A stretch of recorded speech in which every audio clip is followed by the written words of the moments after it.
పశ్చిమ గోదావరి జిల్లా ఆచంట మండలం ఆచంట గ్రామంలో ఉన్నటువంటి శ్రీ ఉమా రామేశ్వర స్వామి వారి స్వయంభూ దేవాలయం అండి.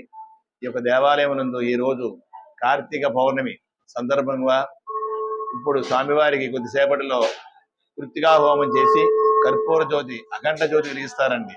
ఈ రోజు ఈ యొక్క స్వామివారి దేవాలయ ఉత్సవం అధివైభవంగా జరుగుతూ ఉంటుందండి.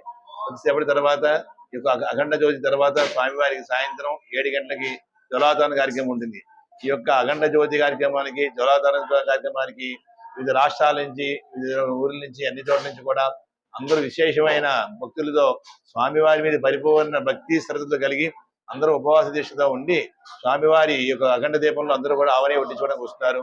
ఈ యొక్క మహోత్సవ కార్యక్రమం తెలియజేయడానికి 50 మంది భక్తులంతా కూడా విచ్చేసి స్వామివారి యొక్క తీర్థప్రసాదం స్వీకరించి చాలా ఆనందంగా వెళుతూ ఉంటారండి. అనాదిగా వస్తున్న ఆచార ప్రకారం ఈ గ్రామంలో ఈ కర్పూర జ్యోతి అనే కార్యక్రమం ఈ రోజులో కొద్దిసేపట్లో ప్రారంభం అవుతుంది. హరి ఓం బ్రహ్మార్పణమస్తు.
ఆత్మీయ గోదావరి ఛానల్ను సబ్స్క్రైబ్ చేయండి, లైక్ చేయండి, షేర్ చేయండి.